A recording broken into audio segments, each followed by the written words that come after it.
भाषणाचं काम जर ठरलं तर तुम्हाला माहिती आहे मी 1 तास बोलायचे मोजून 60,000 घेत असतो. बालूकून नाही घेणार, भाऊ आहे ना.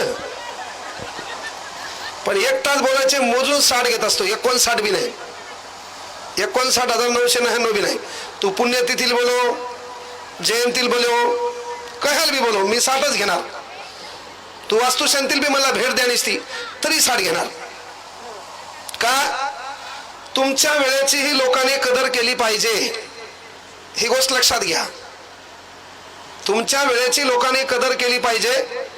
ज्याला गरज आहे ते बोलल न बोलल. आपलं काम भाषणबाजीवर नाही ना, की बाबा नाही मी भाषण ठोकल्यावरच आपलं घर चालणार आहे. आपण हातात मार्कर घेतला, बोर्डवर लिहिलं, बटकन पैसा येणार आहे. तिकडे लय बरोबर कार्यक्रम चालू आहे आपला. त्यामुळं मी तुमच्या पालक या नात्याने एवढीच विनंती करतो की मी 60,000 रुपये घेत असतो.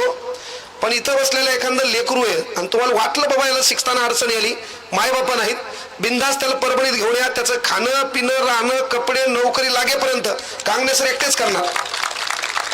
1 रुपया देऊ नका त्याचा. ही चळवळ सध्या कामाची आहे. आपल्या